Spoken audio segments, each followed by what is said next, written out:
Welcome to my channel. If you are a beginner and confused about where to start mapping with GIS, this video is for you. In this video, we will be learning how to use vector datasets to create a basic simple study area map. By the end of this video, you will have a solid foundation to work on. Let's get started. I am working with QGIS version 3.4 for Mac, but the process is same for any version of QGIS that you have installed. This is where your map will appear. To import vector data, go to the Add Field section in the top left corner. Here you can see different types of datasets that you can import in your QGIS canvas. But because we are working with vector data, we choose the option vector and locate it in our computer. I am working with world data, but you can choose any shapefile you want. In this way, you can import your vector data into the QGIS. In the center, you can see the map, whereas in the left side, you can see the layer. With left click, you can find different options to do with your layer. Go to the Properties option. Here, you can find the Information section where the information about your vector dataset is stored. In the source, you can also find the projection system that your vector dataset is currently on. In symbology, you can change the color of your map to your desired color. Here I am making the map transparent with only the borders, and I am also changing the stroke width to make the borders wide. Now, in the label section, you can choose to label your data. I choose the single label, and in the value there is a name. You can also change the font style to keep it either bold or regular, the size of the font or the color of the font. Here I keep it the black, that's default one, and then when I click OK, this is how map looks. As you can see the labels as the country names in this world map. You can definitely zoom in to locate your study area. Today I am working with Germany as my study area, where I will be clipping this Germany from this world dataset. You can choose any area to work with. Make sure your study area is visible on the map. When you open the attribute table of your dataset, this is how it looks like. Here, the information about the name, continent, and many other things that your vector dataset stores. To select Germany from this long attribute table, I use Select by Expression option. Here, under Field and Values, you can find the name, and because my name is equals to Germany, that's what I use. In the values, I saw Germany, and then when Germany is searched, I select the feature. Now Germany is selected from my world map. To export Germany as shapefile, we go to Export, Save Selected Features As, and then save our file in the desired location. In this way, we create a new shapefile for Germany, and a layer is added to our QGIS. You can see here the Germany layer that has been added in my QGIS canvas. When you go to the Properties section, you can find the similar options we did in the beginning. One thing to note, the sequence in which your layers appear in Layer panel is how they appear in the canvas. Now let's deselect our Germany by clicking on the deselect function here over the top in the left hand side. When you click on this, the Germany is deselected from the world map, and now your vector layer is what appears. You can zoom in or zoom out according to your wish, but if you mistakenly zoom out your layer, you can always go to Zoom to Layer function so that your layer appears in the center again. Whichever layer you choose for Zoom to Layer option, that appears in the center of your GIS. Now let's create an image with this vector. For that, we will go to the Create Print Layout option and then name it Map. This is what appears when you create a print layout. This is where you will be designing your map. From Add Map option, you can import the map of your canvas here. You can see the map we have in our QGIS is what appears here. Here you can see the same map in both canvas and print layout. You can change the size of the map to make it either small or big. You can resize your map according to your wish. If you want to move only the map inside the box, you need to click on Move Content tool that is below the basic arrow tool. The arrow tool moves the whole box with map, whereas the Content Only tool moves only the map inside the box. If you want to zoom the map, you click on the Content tool and then zoom so that only your map is zoomed. Let me deselect the world boundary and only keep Germany boundary and label it so that Germany name appears in my map. Let me go back to our print layout to see what changes has been made. So please don't get surprised when I moved the box and my whole map changed.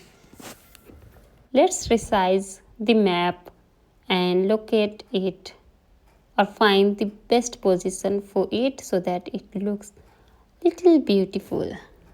This is the option you cannot miss, but before let me show you for the selected map. Here is the item properties that shows the properties of the map that you have selected in your print layout. This is the scale and the CRS of the map. So when you click the option for draw map canvas items, then whatever appears in your canvas is drawn here. So when you don't tick on this lock layer, then let me show you what happens. If we make any changes in our canvas without locking the layer, then this is how it changes. When we move the box, then the whole map inside the box changes. So after finalizing the layout, we need to lock the layers so that we can work on the canvas and the print layout simultaneously without having to worry about changing the content of our layout. Don't forget to lock layers once you finalize the map in your layout. Now let's add another map, which is the world's map. In my case, you may have a different map.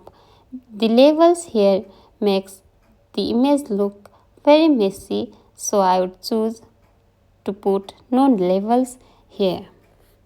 You can either zoom so that the study area and only the neighboring countries are visible in your layout, or zoom to layer and the whole map appears in your layout. I am using the whole map of world to show the location of Germany in reference to the world, but I would suggest to zoom to a study site and only show the neighboring countries or the districts to make it more clean.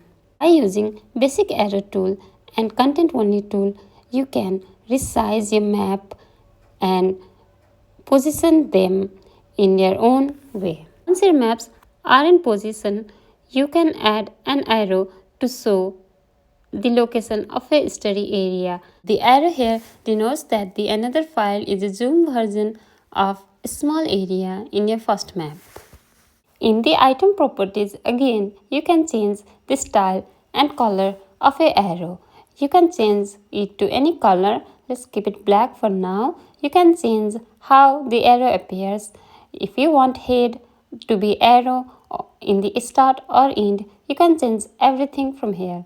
I want to make my arrow somewhat wide, so I will change my stroke width and head width a little bit. If you want to move arrow to right, left or up and down, you can choose any value for X and Y in position and size. You can do it with your keyboard as well.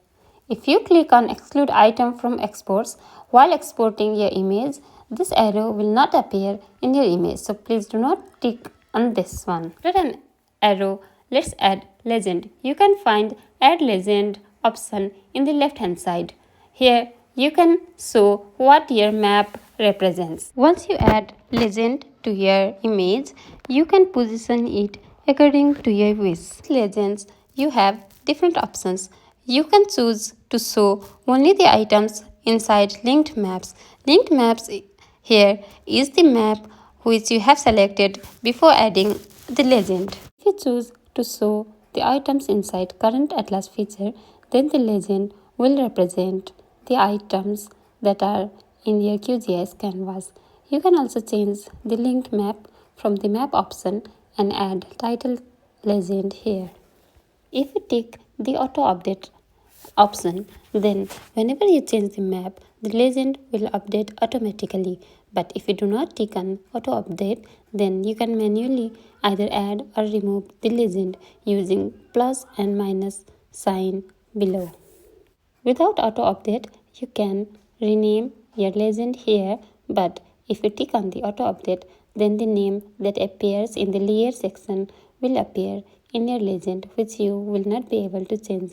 So if you want to rename it, then you need to tick off the auto update option and then change the name. So you find the option font and text formatting, where you can change the font and the color of your legend title and also the items. Here you can increase the font of your title or the item labels and also change the color according to your wish. Increase the font by a little bit and keep the color black as it is by default. So you can find the option column, where you can increase the column number or keep it as 1. When you have more items in the map that you need in your legend, then increasing the column is suggested. If you go further below, then you can see an option frame. Here if you tick on the frame, then the legend will have a frame around it. You can change the color of the frame, otherwise by default it is in black. Now let's add a scale bar to our maps. Below add legend option, you can find add scale bar option, and in the icon you can see a scale. Scale bar shows the relation between distance in the maps with distance in the real world.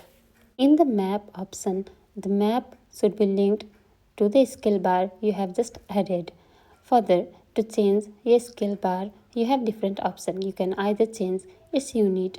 Also, the scale bar, you can change it to have more segments by adding either on the left or right to the segment section. Here you can also keep the segment scale bar either high, low, longer or shorter, whichever looks clear on your map. If you want to keep the fixed width, then the width of the scale bar is fixed and the segment width is adjusted accordingly. And if you choose fit segment width, then the width of the segment is fixed and the length of the scale bar is adjusted. In the display, you can change how your scale bar looks like. You can choose how your number appear in the segments by choosing either above or below the segments. You can also change the color of primary and secondary fill. Also, you can change the font and the color of the numbers to make a scale look different. I want to keep it simple with black and white for now. Using position and size, you can change the location of a scale bar either to the right, left, above or below by changing the values in X, Y section. You can keep a frame by ticking on the frame option.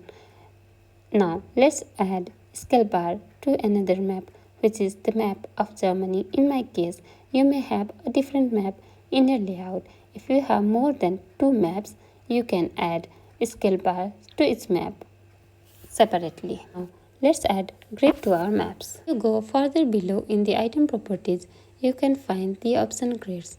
Click on the plus sign and modify the grid. You can find different options. You can choose the grid type, to be solid, cross, markers, or frame and annotations only. I would choose it to be frame and annotations only so that the border box appears around my map. The CRS in this grids use the same CRS that your map is on. The unit of interval here represents the unit of the distance between your x coordinates or y coordinates. You can choose the interval by changing the value in the x and y here. The offset is a custom location from where your grids start. In the frame styles, you can choose different types of frame that you want in your map. You can choose different options and visualize whichever looks good in your image. Here I'll choose line border. You can increase the frame line thickness, frame margin to make it look more clean according to your image layout. You can also choose the color for your frame. You can customize the thickness, the color and the style of your frame according to your wish. Here I am not happy with my thickness of the frame line, so I am still customizing it. Now let's draw coordinates in the grids. Here below you can find the option draw coordinates. If you tick in the square, coordinates x and y will appear in your map. Here it looks little messy because of the interval which we will be fixing afterwards. In the format you can choose different formats, maybe in this decimal or in degree. You can choose whichever you want. I will be keeping degree, minute and second. From left, right, top, bottom option, you can choose if you want to show coordinate in all directions or only in the selected one. Now let's change the interval to make the coordinate look clean. By increasing the values in x and y, you keep a larger interval between two coordinates that appear in your grids. In this way, the coordinates in your map look clean. Let's reposition the map so that the coordinates do not go outside the border of the layout. Now, let's increase the distance between frame and the coordinates so that coordinates are visible clearly. In the distance to map frame, you can increase the value. You can change the value in coordinate precision option so that only few digits are visible in your map. Let's zoom in to make it more clear. Here, if I choose only one coordinate precision, then only one digit before degree is visible, whereas if I choose the precision to be more, then more digits are visible. Repeat the same process for another map. You can choose the same style for all your maps or different. Coordinates of two maps are overlapping, so I want the coordinates to be inside the frame for both the maps. Here I change in the left, right, top, bottom option where my coordinates are inside the box. I will do the same for both my maps. You can choose your coordinates to be outside or inside the frame. You can also choose to keep the coordinates of top, bottom inside the map and left, right outside the map, whichever feels the best for you. Now, you can experiment with any design you want. You can either add frame to the legend, you can choose to put the map in different positions and so on. Here I add frame to my legend. I feel the space between title of the legend and item is little low. So I am now increasing the space with spacing option where I would want to increase space below the legend title further so that the distance between legend title and item is more. Below add scale option, you can find add north arrow option. You can use it to create a north arrow in your image. When you add north arrow, you are directly led to the page with different north arrow options. You can choose the style you like the most. In the left panel again, you can find add text box option, you can add it below your north arrow so that you can write N symboling north below your arrow. If you go to the item properties of your text box, you can find the option to change your font, color or size. You can also change the position of your text box by either increasing the horizontal margin or vertical margin or decreasing them. Once you have added all the levels in your layout, you can redesign, resize, and reposition all the elements to make your map look clean and professional. Once you are happy with your design, in the top panel you can find option Export as Image. Click on the icon and then you can save your map in the name you like and in the format you want. Here I choose PNG format. You can change the resolution of your image, but I will keep the default 300 dpi and save the image. Once your map is saved, you will get a notification from QGIS saying your layout is successfully exported. Now you can locate your image and see how you have created your map. Thank you for watching. I hope this video helped you in getting familiar to some GIS tools. In next video, we will be creating more scientific and professional looking map by adding base layers and digital elevation model. Don't forget to subscribe and feel free to add questions in the comment section below.